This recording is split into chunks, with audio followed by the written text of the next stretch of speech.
Well, welcome back. Cold things. Oh, that'll be fun. See, I just remember things getting really hard in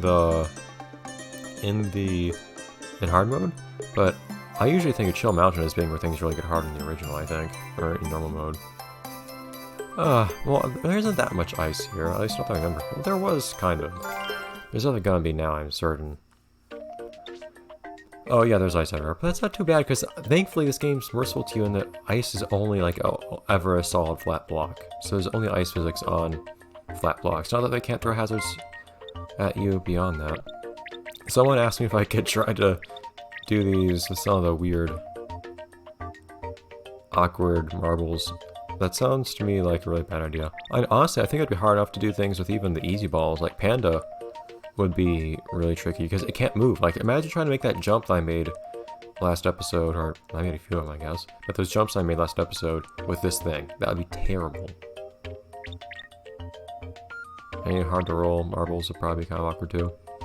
Especially, a bunch of those really precision stuff would be really tough with the broken TV or rugby ball, I imagine. I would like to show a bit more variety in these marbles, but like, in my mind, Saturn is like straight up superior to Earth as much as I like Earth. And beyond that, there's just nothing else I want to use. Other than the figure roller, maybe, but I don't like the figure roller. Visually and whatnot. I wish I could use other marbles. I also wish this game had it anywhere near as expansive a selection of marbles as the original. Oh well. Lots of the marbles you got were thematic too in the original. I guess some of them are thematic here too, like the anglerfish. Feels really nice to use underwater. But now we are 100% officially in new untrodden territory for me. Stuff I have never seen before in this game. There will be a couple levels later, I guess, once you get to the bonus levels, since I had actually done a couple of those. Like, even that jump there would be miserable to try to do with the Panda.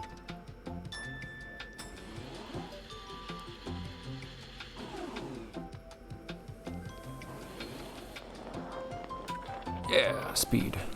Oh my god. Yeah, it's probably not too bad. Yeah, they make you get a bunch of speed and then slow down on the ice. Yeah, they still make ice be a pain, even though the ice isn't, is always flat. Whoa, I didn't know that was there. It's always flat terrain.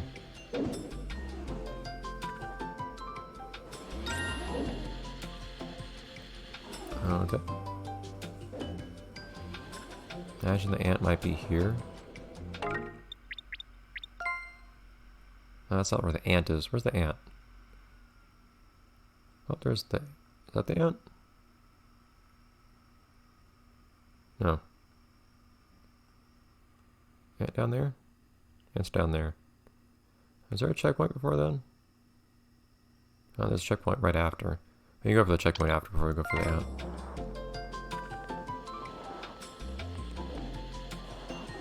Anthony, you should have packed a lunch or something.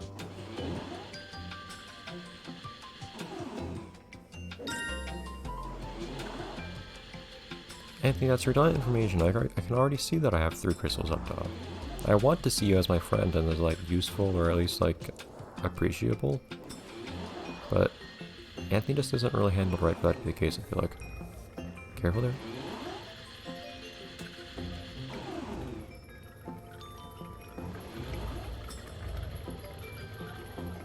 Oh man, even the...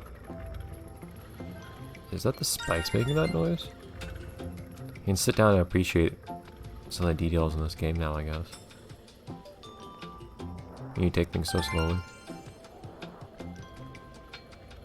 Okay though. I wonder if you can get any, like, weird sequence breaking and whatnot in some of these levels if you manage to skip those resizers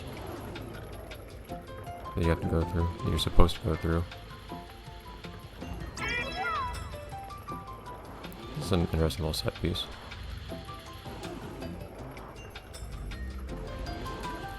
Come on. Yeah, get up there. You can do it.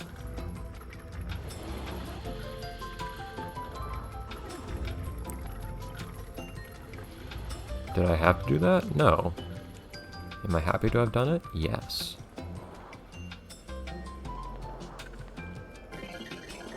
Oh, teeny. Teeny tiny.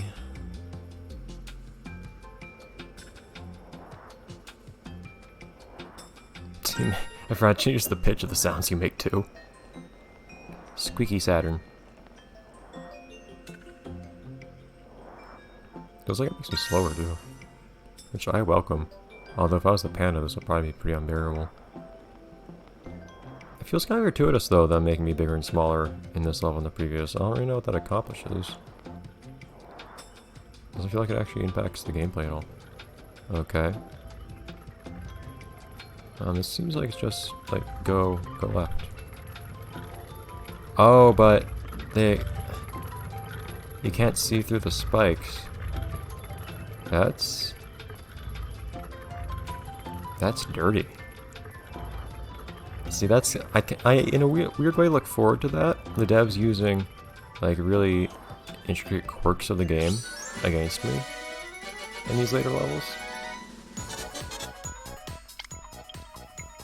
Because it's gonna make me notice little details about the game that I hadn't noticed before.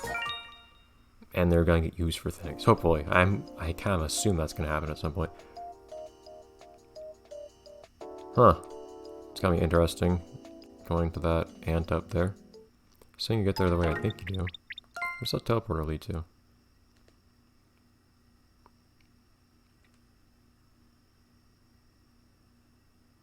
It's a really conspicuous chunk piece part. Oh yeah, so you have to... That's interesting. Okay. Yeah, I figured. Even normal mode had lots of these things. These little... accelerators.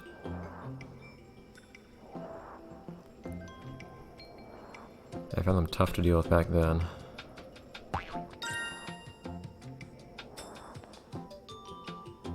But this playthrough so far is making me a lot more confident in my ability to do basically anything in this game.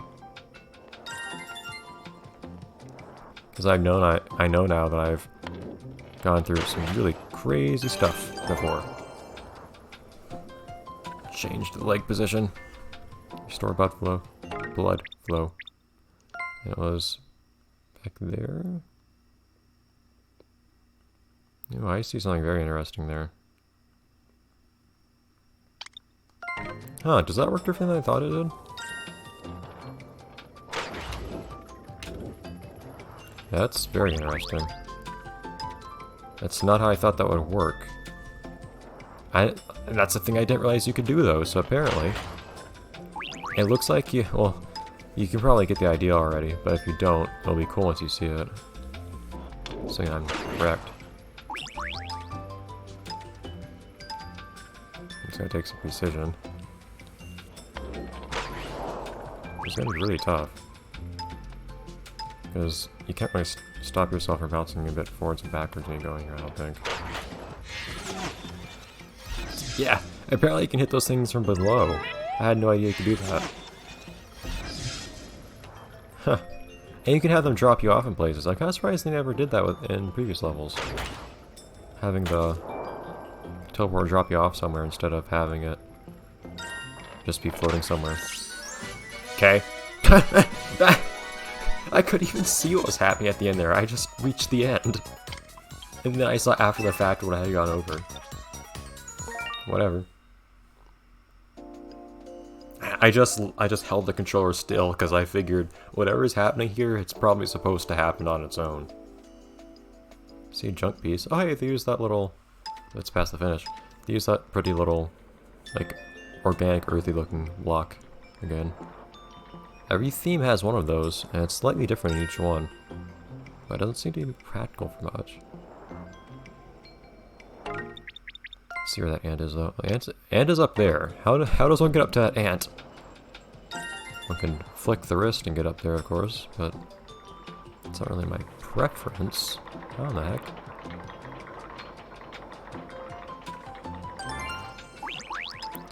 So... Ant, how did you get up there and how do I do that? Ah, okay.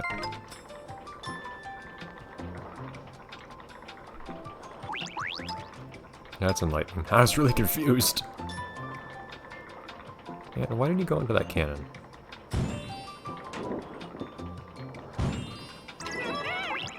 Cool. Not sure that ant is totally unharmed after me doing that, but...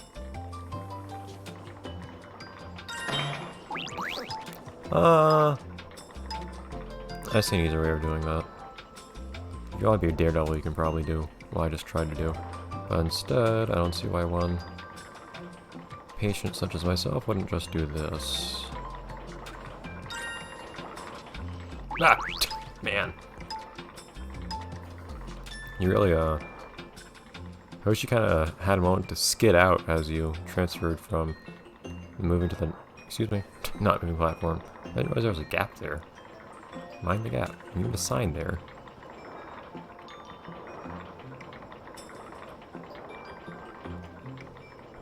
But no, you just start going.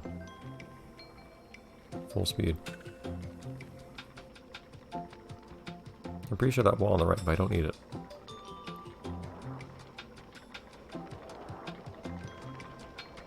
I don't want to overstate my abilities in this game, but that's not of the many things that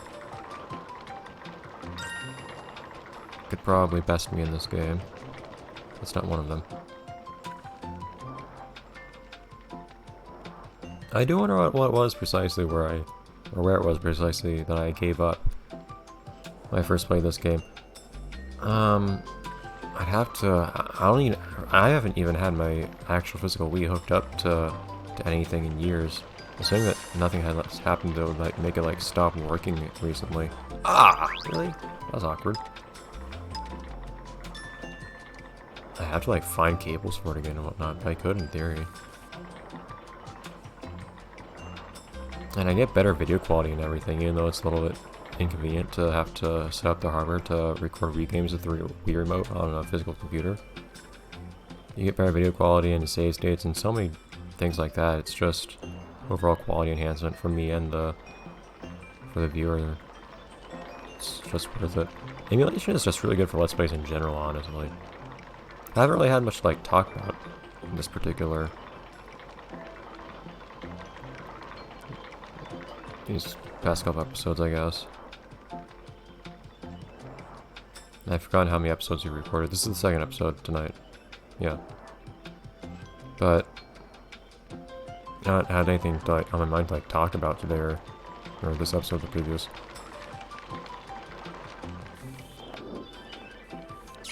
Really nice that that wall's there.